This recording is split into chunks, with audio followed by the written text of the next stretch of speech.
Microsoft ওয়ার্ডে খুব সহজেই বক্স, লাইন, ডায়াগ্রাম ইত্যাদি ড্রয়িং করা যায়। এখন আমরা দেখব কিভাবে আমরা ডকুমেন্টে বক্স, লাইন, শেপস ইত্যাদি ড্রয়িং করতে পারি। এই জন্য আমরা যেখানে ড্রয়িং করতে চাই সেখানে কার্সর রাখার কোনো প্রয়োজন নেই। শুধু ইনসার্ট ট্যাবে গিয়ে ইলাস্ট্রেশনস, শেপ থেকে এবার যে ধরনের শেপ আমরা তৈরি করতে চাই, ধরা যাক আমরা প্রথমে একটি লাইন তৈরি করব। লাইনে ক্লিক করলাম, মাউস পয়েন্টার পরিবর্তিত হয়ে একটি প্লাস সাইন পরিবর্তিত হয়েছে। এবার আমরা যেখানে লাইন তৈরি করতে চাই সেখানে গিয়ে ক্লিক করে ড্র্যাগ করে ডান দিকে নিয়ে যাব, একটি লাইন তৈরি হয়েছে। এবার আরো অন্য ধরনের শেপ তৈরি করার জন্য আমরা একটি রেক্ট্যাঙ্গেল তৈরি করব। একইভাবে ইনসার্ট, শেপ,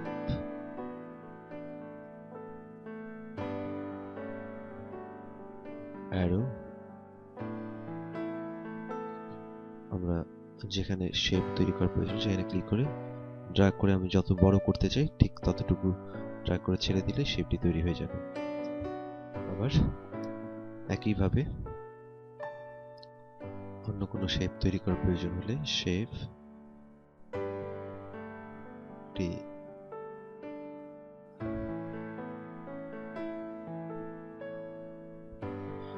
আমরা চাইলেই শেপ তৈরি করার পর সেটিকে ডিলিট করে দিতে পারি। যেমন আমরা অ্যারো শেপটি ডিলিট করে দিব। অ্যারোতে ক্লিক করেই কিবোর্ড থেকে delete delete delete delete, insert, shape, rectangle. এবার আমরা দেখতে পাচ্ছি আমরা যখন পিকচার নিয়ে কাজ করেছিলাম পিকচারে যেরকম রিসাইজ হ্যান্ডেল রয়েছিল এখানেও ঠিক সেরকম কিছু রিসাইজ হ্যান্ডেল রয়েছে। আমরা ইচ্ছে করলেই এই রিসাইজ হ্যান্ডেল ব্যবহার করে শেপকে ছোট কিংবা বড় করতে পারি। যেমন আমরা রিসাইজ হ্যান্ডেলে ক্লিক করে শেপটিকে ছোট করে দিলাম, আবার রিসাইজ হ্যান্ডেলে ক্লিক করে শেপটিকে বড় করে দিলাম। এবার শেপ স্টাইলে গিয়ে আমরা শেপটিকে বিভিন্ন স্টাইল প্রয়োগ করতে পারি। বিভিন্ন ধরনের স্টাইল রয়েছে। আবার শেপ আউটলাইনে গিয়ে আমরা আউটলাইনের কালার নির্বাচন করে দিতে পারি। ফিলে গিয়ে ফিল কালার পরিবর্তন করে দিতে পারি। চেঞ্জ শেপে গিয়ে আমরা খুব সহজেই শেপটিকে চেঞ্জ করে অন্য শেপে কনভার্ট করতে পারি।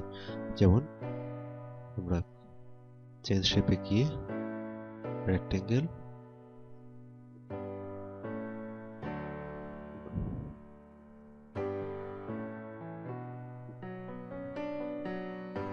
এভাবে আমরা খুব সহজেই শেপকে বিভিন্নভাবে চেঞ্জ করতে পারি। এবার আমরা দেখব এটি শেপ তৈরি করার পর সেটিতে কিভাবে শ্যাডো ইফেক্ট প্রয়োগ করা যায়। শ্যাডো, আমরা এখানে বিভিন্ন ধরনের শ্যাডো দেখতে পাচ্ছি। শ্যাডোগুলোর উপরে মাউস পয়েন্টার ড্র্যাগ করলেই লাইভ প্রিভিউ হতে থাকবে। এবার আমাদের যদি কোনো শ্যাডো পছন্দ হয় সেক্ষেত্রে আমরা ওই শ্যাডোর উপরে ক্লিক করলেই শ্যাডোটি স্থায়ীভাবে প্রয়োগ হবে। যেমন আমরা এই শ্যাডোটি নির্বাচন করলাম। এবার চাইলে আমরা শ্যাডো কালার পরিবর্তন করে দিতে পারি।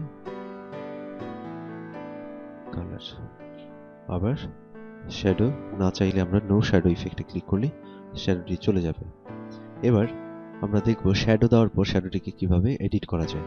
আমরা শ্যাডো প্রয়োগ করলাম। এবার আমরা এখানে শ্যাডো ডিরেকশন দেখতে পাচ্ছি। ডান দিকে বাটনে ক্লিক করলে শ্যাডোটি ডান দিকে সরতে থাকবে। নিচে ক্লিক করলে শ্যাডো নিচে নামবে। আবার পার্সেন্টেজে ক্লিক করলে শ্যাডো উঠে যাবে। এবার আমরা দেখব 3D ইফেক্ট দেওয়া যায় কিভাবে। শ্যাডোটিকে আমরা যে শ্যাডোটি তৈরি করেছিলাম সেটি সিলেক্ট করে 3D ইফেক্টে ক্লিক করলাম। আমরা দেখতে পাচ্ছি শ্যাডোটি বিভিন্ন 3D ভিউয়ে প্রদর্শিত হচ্ছে। এবার যেই শ্যাডোটি যে 3D ভিউটি আমাদের ভালো লাগে বা প্রয়োজন সেটিতে ক্লিক করলেই 3D হয়ে যাবে। একইভাবে শ্যাডো ইফেক্টের মতো 3D কেও আমরা নিয়ন্ত্রণ করতে পারি।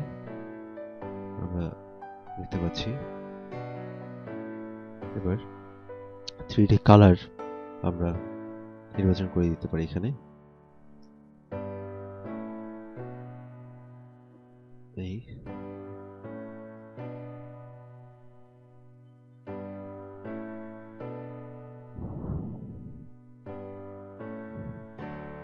এভাবে আমরা একটি শেপ তৈরি করার পর সেটিকে বিভিন্নভাবে এডিট করতে পারি। এখন আমরা দেখব কিভাবে আমাদের ডকুমেন্টের একটি ক্লিপ আর্ট সংযোজন করা যায়। ক্লিপ আর্ট সংযোজন করার জন্য আমরা একইভাবে যেখান থেকে শেপ তৈরি করেছিলাম ইলাস্ট্রেশন গ্রুপ, সেই ইলাস্ট্রেশন গ্রুপ থেকে আমরা ক্লিপ আর্টে ক্লিক করলে আমরা এটি ক্লিপ আর্ট টাস্ক মেনু পাবো, টাস্ক বার বা টাস্ক পেন। এখানে আমরা যে ধরনের ছবি চাই সেটি লিখে সার্চ করলেই সেরকম একটি ছবি চলে আসবে। যেমন ধরা যাক আমরা একটি টাইগারের ছবি ইনসার্ট করতে আছি। এবার আমরা সার্চ বক্সে লিখব টাইগার। এবার গো কিংবা এন্টার বাটন ক্লিক করলে আমরা দেখতে পাচ্ছি একটি টাইগারের ছবি এসেছে। এবার যেখানে টাইগারের ছবিটি ইনসার্ট করতে চাই সেখানে ক্লিক করে ইনসার্ট করলে টাইগার ছবিটি চলে আসবে। এবার ছবিটিকে আমরা যেভাবে পিকচার কন্ট্রোল করেছিলাম ঠিক একইভাবে আমরা এই ছবিটিকেও কন্ট্রোল করতে পারি।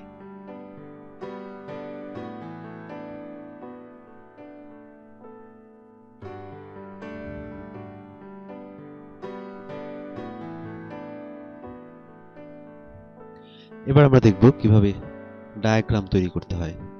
ডায়াগ্রাম তৈরি করার জন্য ইনসার্ট স্মার্ট আর্ট, এটি সুসে smart art graphics dialog box এসেছে। এবার এখান থেকে যে ধরনের ডায়াগ্রাম প্রয়োজন সে ধরনের ডায়াগ্রাম আমরা সিলেক্ট করব।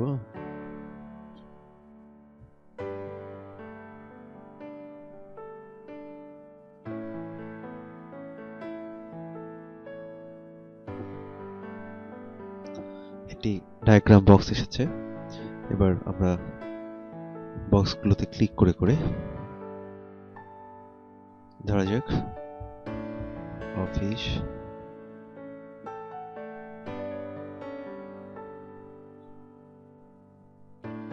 ওয়ার্ড, এক্সেল,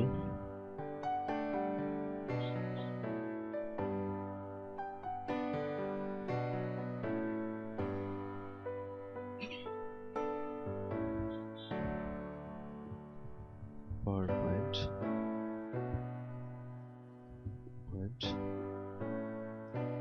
এবার আমরা শেপগুলো ডিলিট করে দিব। সিলেক্ট, আমরা দেখতে পাচ্ছি অফিস প্যাকেজে যে সফটওয়্যারগুলো বা প্রোগ্রামগুলো রয়েছে সেগুলোর একটি লিস্ট তৈরি করেছি। আমরা একটি ডায়াগ্রাম তৈরি করেছি। ধরা যাক মাইক্রোসফট অফিস এবং মাইক্রোসফট অফিসের অন্যান্য অ্যাপ্লিকেশনগুলো Microsoft Word, Excel, PowerPoint. আমরা চাইলে আরো শেপ অ্যাড করতে পারি। অ্যাড শেপ বিলো, দুঃখিত, add shape after access, add shape after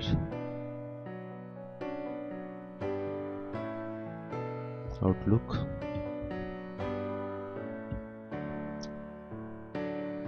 এভাবে আমরা খুব সহজে একটি ডায়াগ্রাম তৈরি করতে পারি। আবার ধরা যাক একটি কোর্সের ডায়াগ্রাম তৈরি করব। আমরা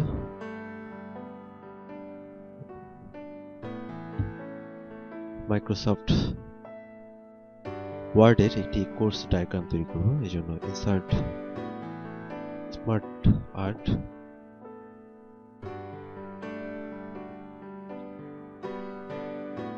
ওকে, টেক্সটে ক্লিক করে আমরা অফিস,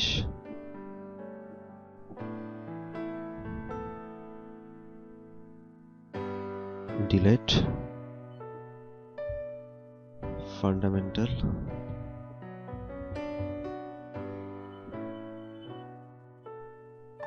অ্যাডভান্স,